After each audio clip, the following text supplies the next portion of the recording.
Hello, everyone. Welcome to Developing Palates. I am Aaron Loomis, and with me, as always, is June Liu. How you doing, June? Doing good. So today we are talking about the Gispert Intenso Toro. The cigar is 6 inch by 50 ring gauge. Comes out of the Tabacalera Fernandez factory in Nicaragua. Wrapper is Connecticut broadleaf. Binder is Nicaraguan Criollo 98. Filler is Dominican Piloto Cabano and Nicaraguan Criollo 98. It's blended by AJ Fernandez and the Grupo de Maestros. Price point is $6.50, and the cigar was released in March of 2017. So with that said, June, what was your pre-light experience like? Pre-light was pretty good in terms of the look of the cigar. Very spot on Maduro shade, being it Connecticut broadleaf wrapper and all.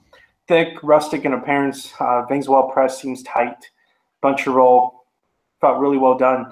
Uniform give throughout. Head finish off with a thick double cap. In terms of the nosing experience and cold draw, smelling the wrapper, I got cedar, faint floral notes. Smelling the foot, pretty intense white pepper coming through and some dry mixed nuts. Cold draw, I got a mix of white pepper and cedar coming through. So overall, pretty good. Yeah, wrapper was dark brown with some areas that were even darker, kind of mixed across it. Very fine tooth along with some dots kind of dispersed throughout the wrapper. There were a few veins that were visible, but they were well pressed. Seams were smooth. Triple cap, top cap was slightly lifting on one side. Cigar has a nice soft box press to it. Band's very nice, kind of a black and copper color combination.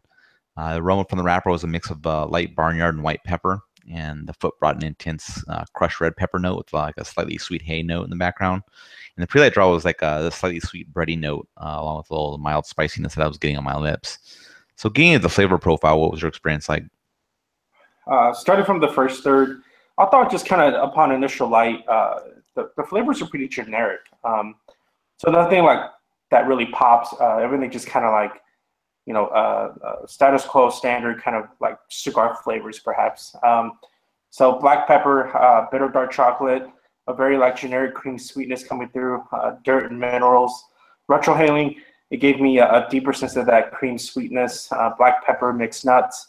Finish, it was a soft dry wood and dirt and minerals, strength of body and medium. Now moving on to the second third, I thought the cigar kind of increased in its earthiness and minerals and dirt.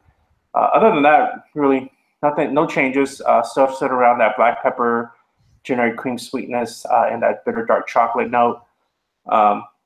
Retro, favorite part of the cigar, like most cigars. I mean, if I don't get much out of the mouth draws, I tend to like the retro more because it still gave me that fuller flavors, black pepper, mixed nuts. Finish still earth dominant with lingering soft dry wood, dirt minerals. Strength at this within the second third started to kind of creep up to that medium full and body at medium. Moving on to the last third. Last third, at times it kind of goes from like being an average cigar to a good cigars, mainly because I felt like the flavors pop more and become fuller. Sharper dry wood, deeper cream sweetness, and that made it less like earth, dirt and mineral dominant, which I liked. But unfortunately, that increase in the fuller flavors didn't last very long. It kind of happened in pockets. So it was inconsistent. So to that extent, I thought I was still kind of average. Strength still near medium full, and body medium. So all in all, very to me another very AJ kind of cigar for me with those notes. Yeah, for me, the cigar started off like a nice mix of slightly sweet bread and a pretty full black pepper note, and then kind of a half inch in or so, the pepper mellowed out a bit, while the retro was providing a nice sweet bread note as well. At an inch in, I got a general wood note that was mixing in with the bread and the pepper. Kind of created a little more well-rounded profile.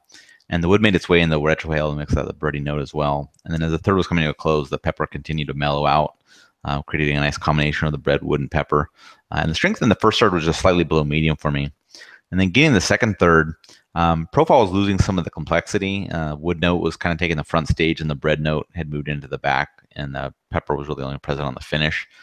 Half an inch in or so, the wood note became a little, quite a bit darker, along with some earthiness with, and the bread and the pepper notes had completely left the profile. Cigar kind of maintained that dark wood profile through the end of the third without much changes to it, and the strength had bumped up to be just slightly above medium at that point. Getting into the final third, a little bit of pepper returned to mix with that dark wood note, and then at a 1/4 inch in, kind of pepper transitioned to more of a crushed red pepper spiciness, and that was a nice addition, kind of along with that profile of the dark wood.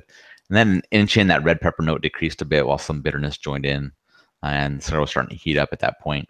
And that's kind of how the cigar finished out for me, and the strength had bumped up to medium full in that final third. So for performance for burn and draw, what was your experience like? As expected from a typical AJ cigar, it was flawless. I rated the burn and draw both perfect. In terms of burn, rock solid ash marks, 1.5 inch increments, slow steady burn, razor sharp burn line. In terms of draw, it was an ideal draw. I mean, perfect balance between airflow and resistance, and it was just perfect construction. Yeah, I had the exact same experience as you. It was perfect for both burn and draw. Ash held on 1.5 inch increments. It just rock solid construction on this. There's just absolutely nothing that you have to pay attention to. You just can completely focus on flavors. So overall, what was your experience like? Another typical AG offering for me. But in this scenario, this kind of, but because this is such a well-priced cigar and such a big, Toro size cigar, it kind of reminds me of like kind of the stuff that he came out with, partnering with Cigar International back in the days with like, especially with that Man of War line. Mm-hmm. So, great construction. If AJ is your thing, you will love these. You'll love the price point.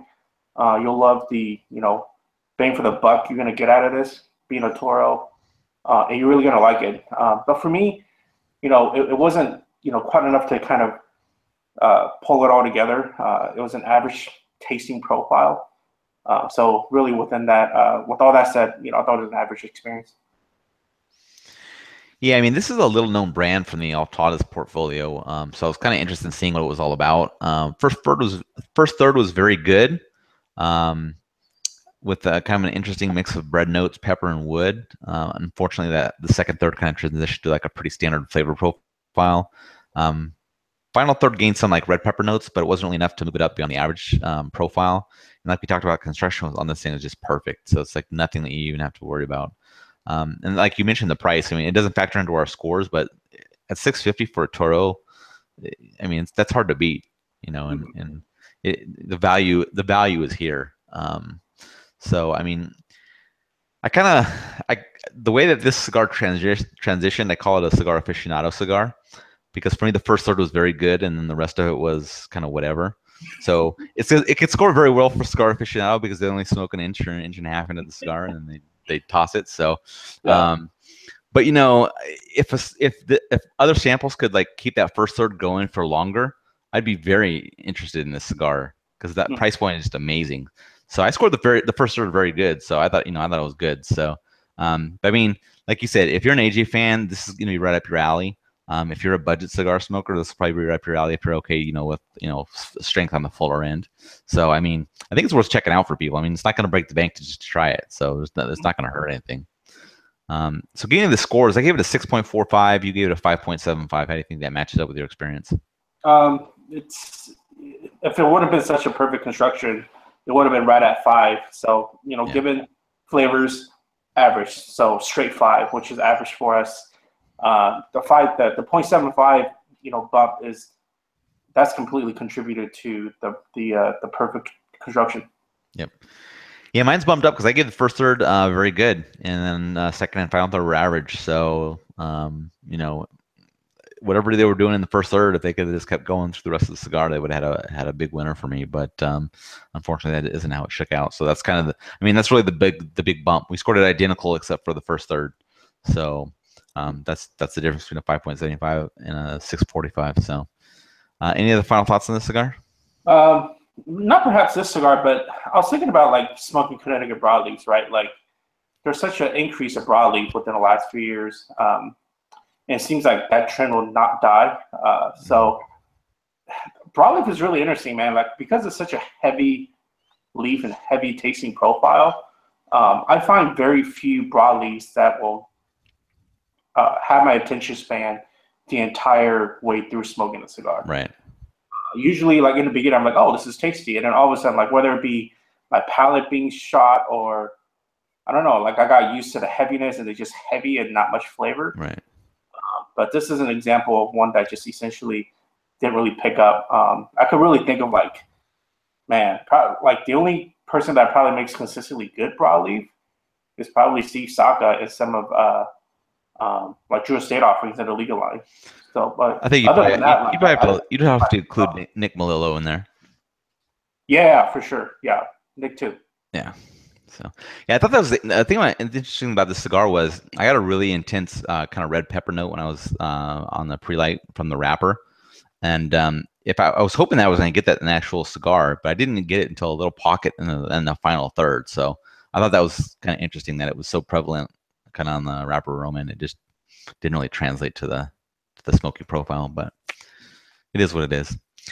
If you're just catching this video on YouTube, be sure to subscribe to us, but also check out the full written review on the website, developingpalates.com. Be sure to follow us on all the social media channels, Facebook, Instagram, Twitter, and Google+. You can also catch all of our review recaps on podcasts, so iTunes, Google Play, and Podbean. Thank you for tuning in, and we will catch you on the next one.